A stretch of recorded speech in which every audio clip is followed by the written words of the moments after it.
launching pilot projects to gain experience with new fuels and accelerating the adoption of safety guidelines. This is quite important. There's a lot of research and additional pilot projects on promising fuels, such as ammonia, liquid hydrogen, advanced biofuels. These are really important to address the technical challenges associated with the use of the new marine fuels. Here we've seen several announcements. We hear announcement probably here in COP still coming up as well. Wärtsilä has announced an ammonia engine by 23, 25. We had heard Maersk working on 8 ships on renewable methanol and ammonia. So there are several pilots that we need to really ensure that these go forward and are then used as an example that accelerate the uptake of these new technologies and alternative fuels. So with that, I leave it here for my very, very short introduction, and the report is available at the ITF International Transport Forum website for any of the viewers and any of the audience here in Glasgow. Thank you. Stay with us, and I might call you up again. We'll see. Now I pass the word over to Helsinki, and Peter, you take it on from here. Next speaker. Thank you.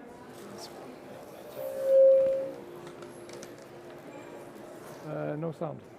Hub in Helsinki with a live audience as well as people joining us online. So we thank you for the presentation, Yuri. We have some questions for you, and I guess we can start off with the questions that you have in the audience in Glasgow.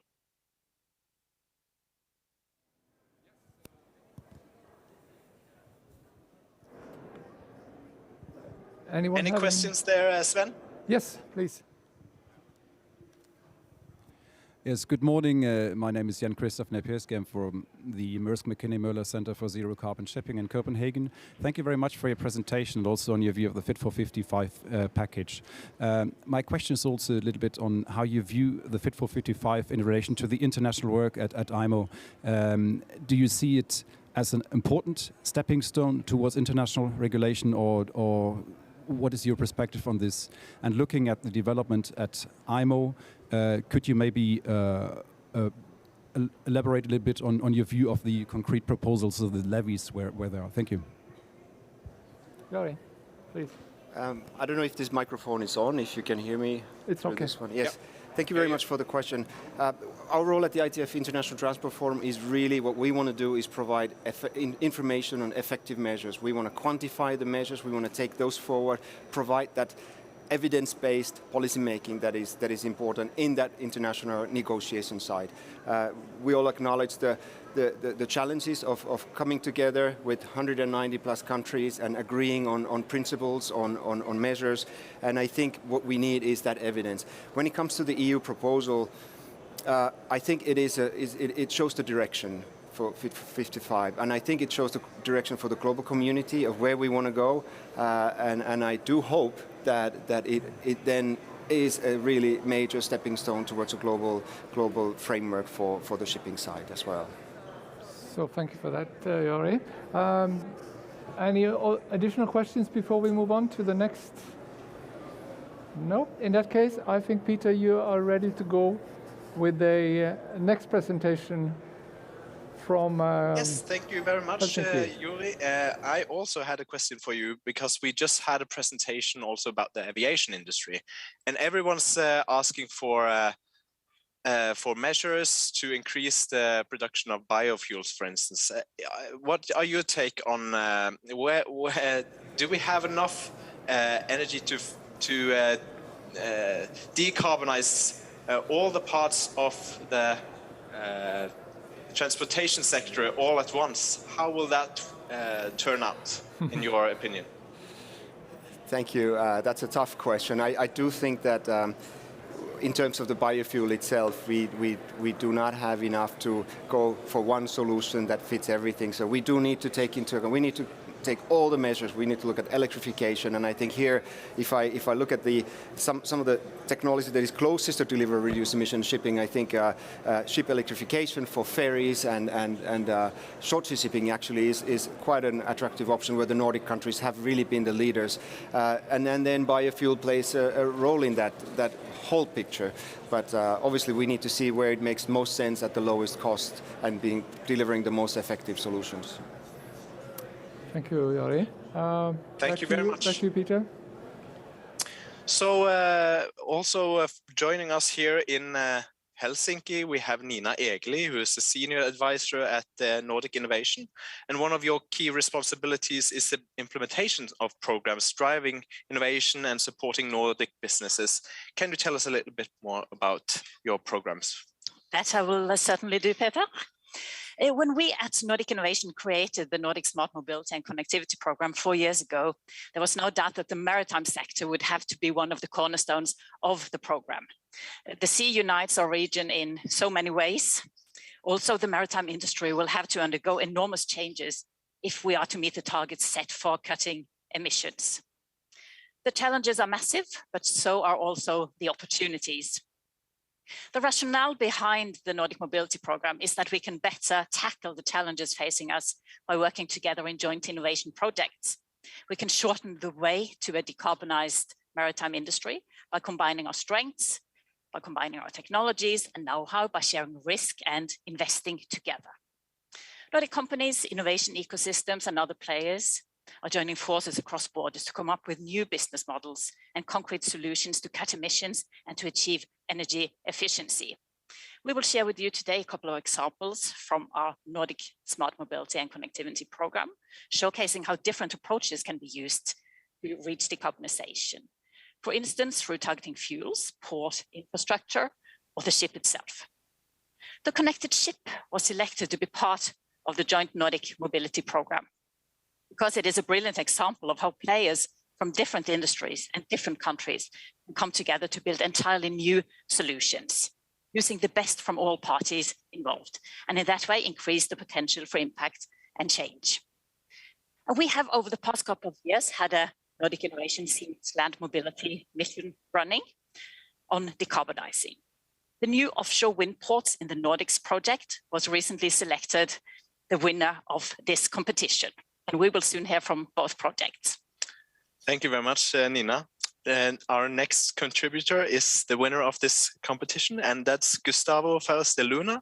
He is originally from Brazil, working in Denmark for the last 15 years. Gustavo is the project manager of new offshore wind ports in the Nordics, shortened to NOW Ports. He is the international project manager at Energy Cluster in Denmark, with more than a decade of experience working with small and medium enterprises in the oil and gas and offshore wind sector. As he is seasoned as a seasoned professional contributing to the NOW Ports project. Thanks for joining us from Copenhagen, Gustavo, and with the presentation New Offshore Wind Projects in the Nordics, and also, as I said, the winner of Consortium of Sea Meets Land competition. Congratulations. And thank you for this introduction. I hope you're going to be able to share my slides on the screen. And thank you, Nordic Innovation, for this incredible opportunity in partaking in this important event. Thank you also, dear participants in Glasgow. Should probably find my presentation. So thank you also, dear participants in Glasgow, Oslo, Helsinki, and from other regions around the world. We're pleased to be here today presenting our innovation project, New Offshore Wind Ports in the Nordics, as the winner consortium of the Sea Meets Land competition. let's see if we have your slides with us very soon. Very good. We'll give the technicians some seconds. No worries. Or maybe you just have to start, and then they'll come very briefly, I hope. Very Sorry good. about that. Yeah. So I have brought some background slides on the European Commission targets. The European Commission has presented in November 2020 ambitious offshore renewable energy strategy that foresees 300 gigawatts of offshore wind development by 2050. Already within this decade, the European Commission expects over 110 gigawatts from current capacity of 25 gigawatts in Europe. If these ambitious targets materialized, offshore wind will contribute to mass scale of renewable energy production, helping transforming Europe into the first climate neutral continent by 2050. In this context, ports are central to the development of offshore wind. They play a key role for the local supply chain, logistics, and supporting infrastructure. Ports enables offshore wind turbines commissioning and installation, and where operation and maintenance of offshore wind farms are run. Where all offshore wind turbines and equipment get transported, and where floating turbines will be assembled in the future. Ports will also have a prominent role in the production and distribution of renewable hydrogen. As wind turbines are growing in weight and size, greater demands are placed on the existing and the new offshore wind ports, and great investments will be needed. The solution for this, or as part of the solution, is to create industry collaboration on innovation.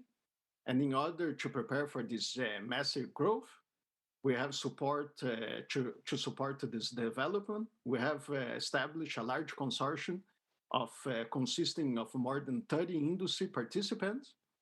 And this includes Nordic ports, super sites, as well as O&M manufacturers, developers, and SMEs, startups, and innovators. So now ports will be facilitating collaboration and development of Nordic ports in Denmark, Sweden, Norway, and Finland.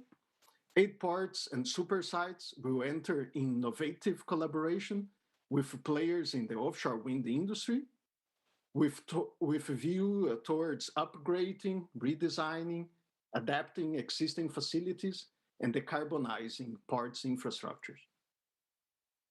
The goal is to make Nordic ports ready for these expanding offshore wind, with a strong focus on greener ports, infrastructures, and new value chains.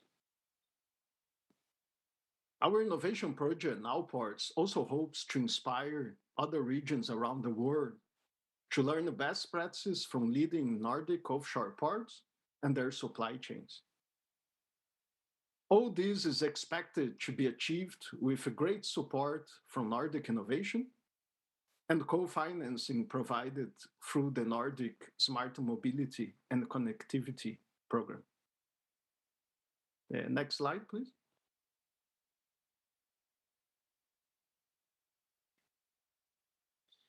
So I would like to conclude. Thank you for your time and interest in listening to this presentation. My contact details can be found here on your screen. So please do not hesitate to contact us in case you want to hear more about Now Ports, to learn how to engage with us, and how to join our planned activities in the future.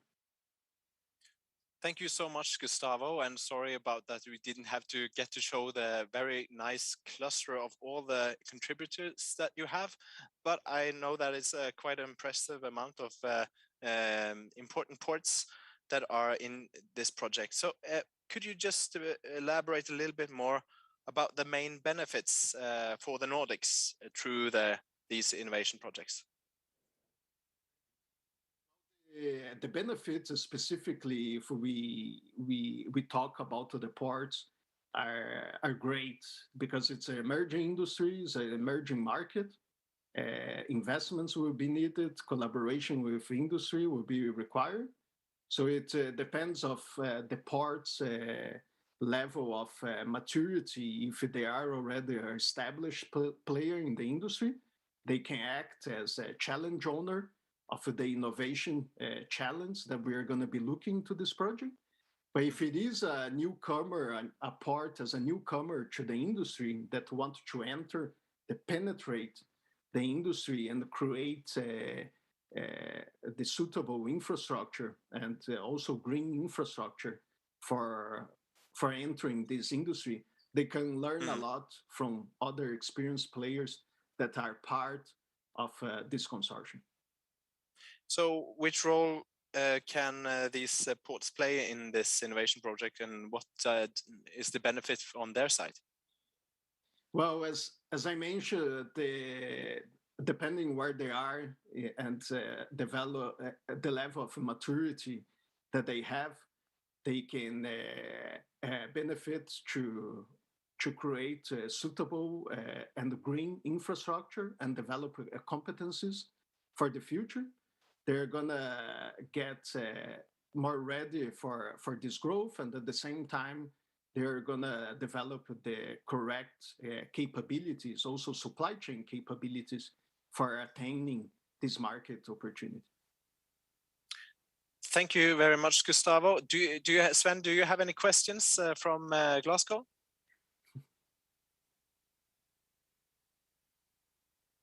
I can't hear you. Can't hear your sound, but Okay, we might pick up. You hear me now? yes. Yeah, good. We might pick up after the presentation of. Oh, we do have a question. 1 second. Yeah. Keep it short. That's. Oh, it was pulled back. Anyway, we will come back after the presentation from Maritime Yes. Cleantech, because I think we can tie up a nice knot at the end there. Thank you. So please go ahead, Peter, and introduce the next presenter. Thank you, Sven. Next in line is Nanna Titt-Guttorpsen, also joining us from Copenhagen, with her colleague Johan Lindén. Nanna is primarily employed at the Danish National Cluster for Maritime Logistics and Industry, MARLOG. She is also the project manager for the Connected Ship project, which is funded by Nordic Innovation. Nanna has previously working experience from the maritime industry in Copenhagen, where she also completed her master's degree at the Copenhagen Business School. Welcome to you, Nanna, and your colleague, Johan. Thank you. Can you hear me?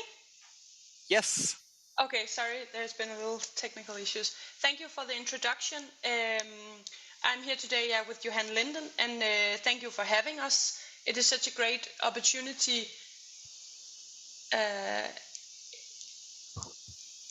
It's such a great opportunity to be here, and we are very proud of our project. So, of course, we wanted to tell you more about it. We're here to tell you about the Connected Ship, which is an open IoT platform funded by the Nordic Innovation. Yeah. So 2 years ago, I don't know if we have the slides, if I can share the screen. Yeah. There we go. So this is our consortium of all the great partners in the project. And if you could go to the next slide, please. Yeah, so 2 years ago, this project was created based on the needs of the ship owners. And throughout the project, we have been collaborating with several Danish ship owners to make sure that we were creating value for the industry.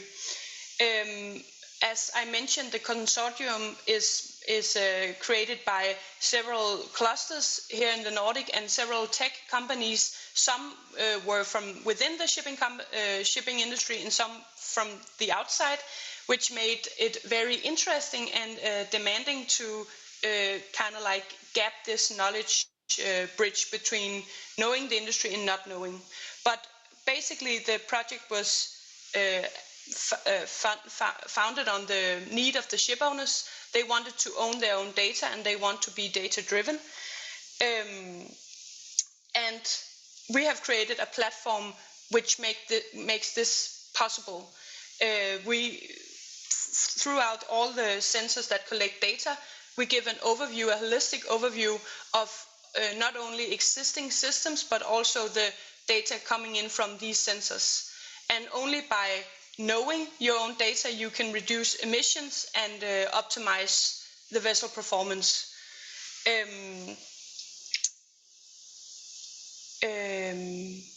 Yes, and actually right now the platform is being tested on a ship, and we last week our team met the ship in harbor to get the final feedbacks from the seafarers who will pilot these use cases that we have made in the project.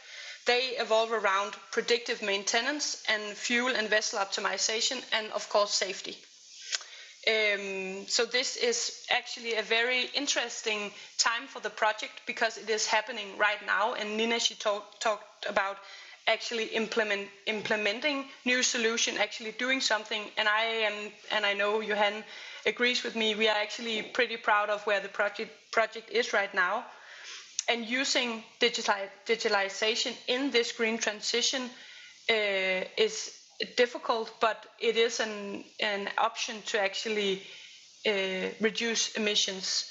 It also demands a great collaboration between human and technology, between sea and shore, because when we install these complex systems on ships, it relies on collaboration between the people who collect the data and use the data and the shore office. And on that note, I will give the word to Johan Linden from Mobile Heights, and he will go through the more technical part of our project. So thank you. Thank you, Nana. Thank you, Nana.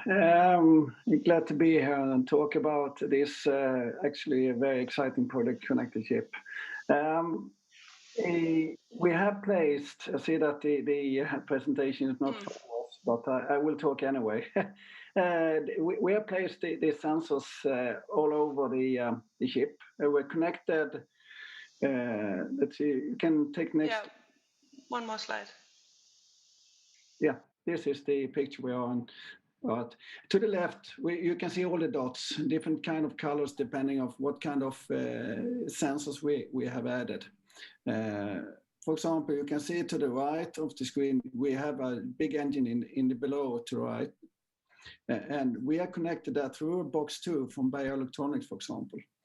And the lower gateway is connected to sensors that is using technology for sensors that is hard to reach. It's make it easier to put new sensors in different places on the ship. For example, you can also put sensors on every door, so you can make sure that you're not enter the engine room during the night and so on. That's the safety reasons. And also we're connecting all this kind of data that are going through.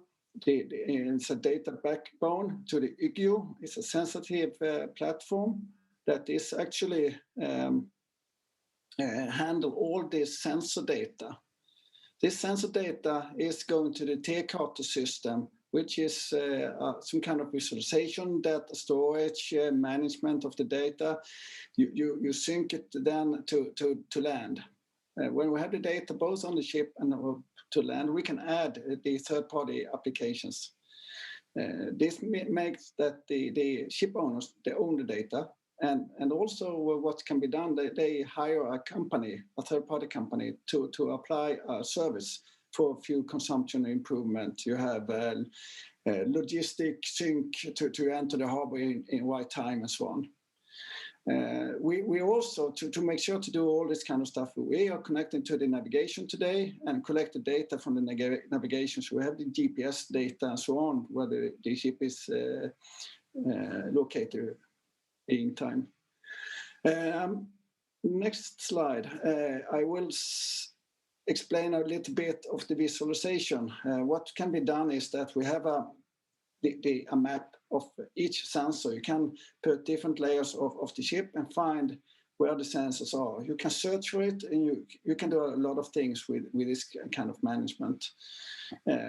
So you can click on one sensor and get the full data log on that one, the history of it. And you can also connect all the kind of data in one page to have a summarized visualization dashboard. This is what you see to the black background picture, you can see it's actually a screenshot from the existing ship today to show where we are. You can see the engine is running. You can see the fuel level in what is remaining in the bunker, and also the temperatures in different places, and if door open and closed for different areas. That is basically very quickly, roughly, of this technology. Next page, I would like to say that we thank you for us. And if you would like to know more, you can either reach me and Anna. You can also go into see on the webpage, theconnectedship.net. Thank you to both of you, and I have a few questions for you. In which way does the ship owners use this technology and the insights that they get to lower their emissions? I can answer first. We based the project on the use cases. So, for example, that was one of my slides. They use it for predictive maintenance and also collecting data about the fuel flows and so on. And what incentives do they have to watch this or to follow these numbers? I mean, they can always watch and follow those numbers, but the idea is that we add a third-party application on top. There are companies out there today, they're doing this kind of system for boats, those ships. But they are owning all the sensors and own the data. This is possible for the ship owner, Maersk Tanker, that is in this project. They own the data, and they could actually give or went out or give away the data and get the process data back.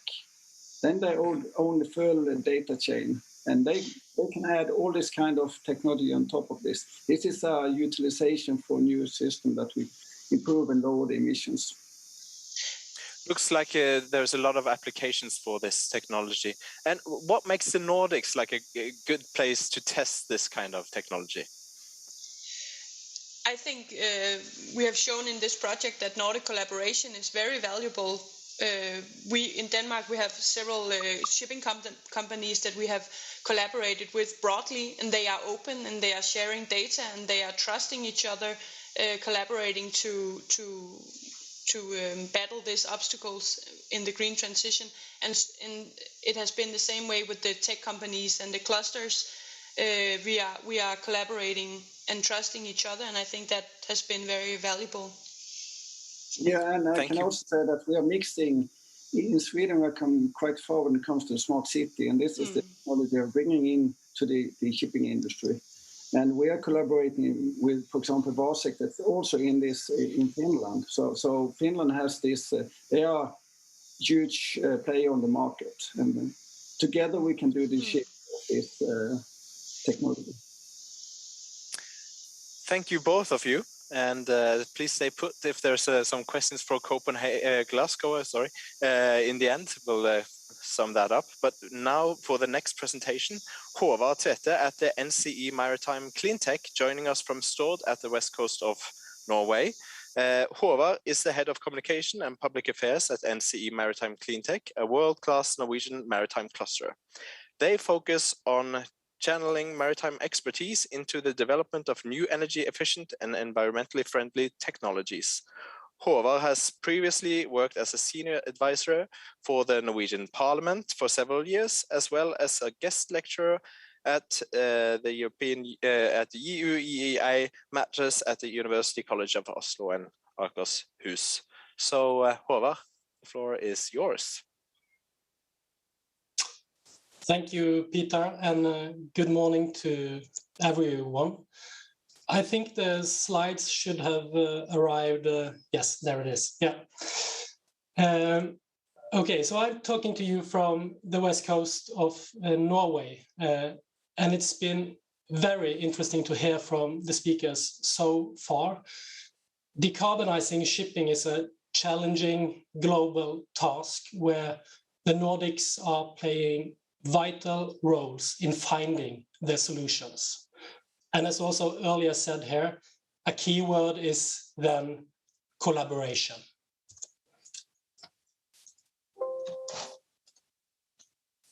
I represent a business cluster with over 150 partners covering every stage of the maritime value chain, creating a leading ecosystem for green maritime innovation.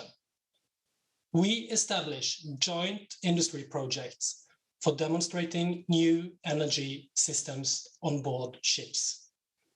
Next slide, please, Peter. Shipping is now facing a major transition from fossil to renewable fuels, and this shift represents many challenges, but also great maritime business opportunities. Demonstrating new energy systems must be done alongside establishing new and green supply chains and bunkering solutions for ships. And at the same time, we need to develop new regulations and safety protocols. Next slide, please. I will now introduce you to some of the green and innovative projects taking place in the maritime industry here in Norway. These projects have been made possible through both Nordic and European collaboration and are all representing front runners when it comes to developing zero emission solutions for sea transport worldwide. Next slide, please. I'll start with the tram project. Here we are now constructing the world's first certified zero-emission fast ferry. This project is revolutionary, both in terms of zero-emission technologies and advanced modular production methods. Equipped to carry around 150 passengers, the vessel is planned for a public route between the city of Stavanger and surrounding communities.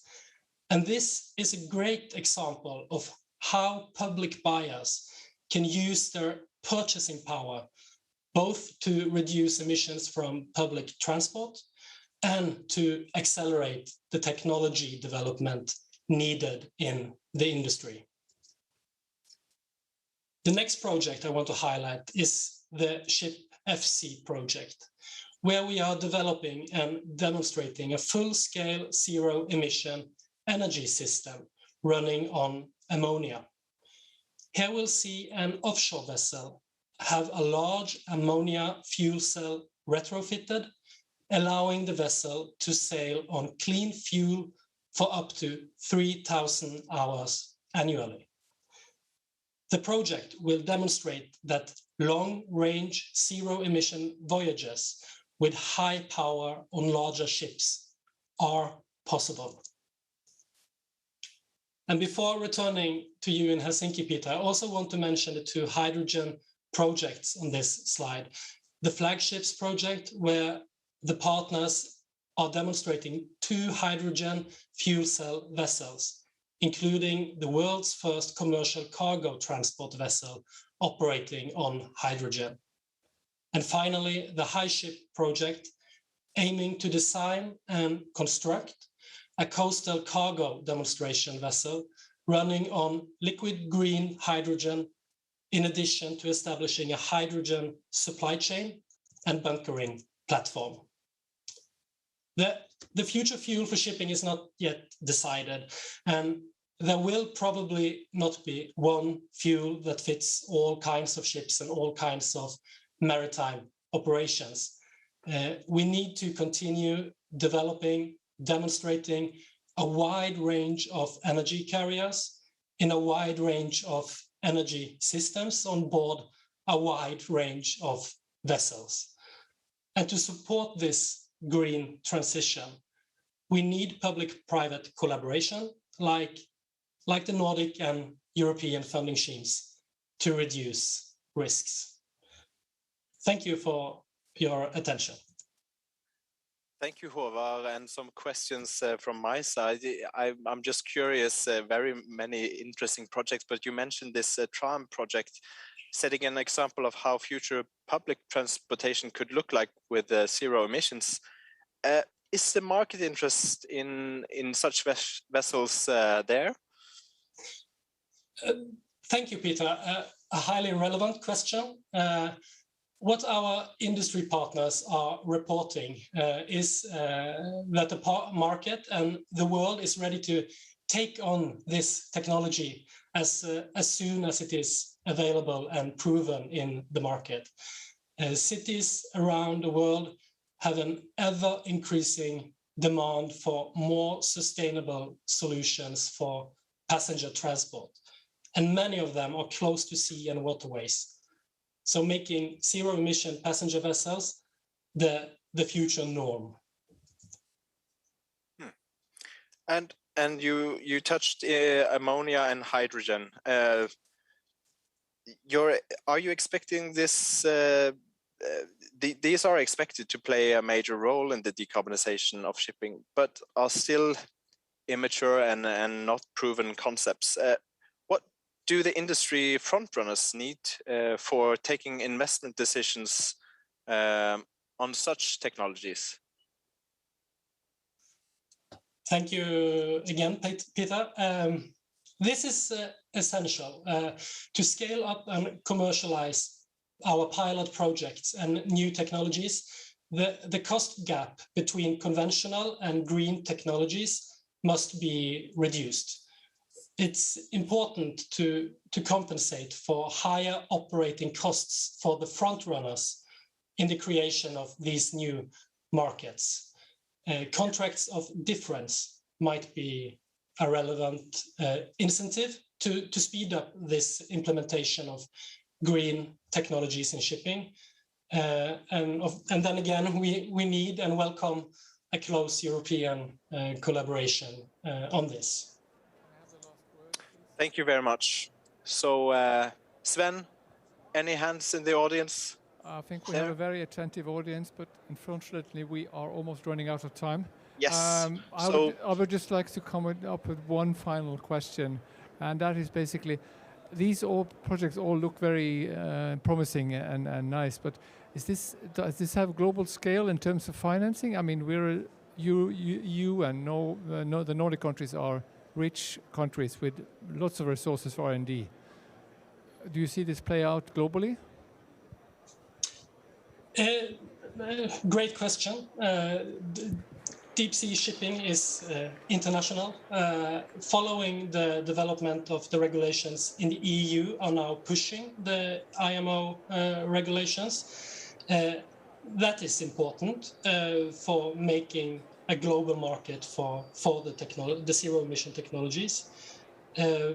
But most important is the role that the Nordics now are playing as a laboratory for greener shipping, and where we are demonstrating the pilots. And now battery electric are ready for the world, and we need to demonstrate and validate other technologies a little more, and then they also can hopefully be part of a global shipping market. So thank you. And so concluding from Helsinki and the COP26 hub here in this great city, are we fit for 55 and en route to decarbonizing the maritime sector? No doubt there are many very exciting initiatives underway, and the future will still hold the answers to that. Good news is that the Nordics are pushing forward and making the ship turn gradually. So thank you to all the participants that have presented today, to everyone who joined in Glasgow and here in Helsinki,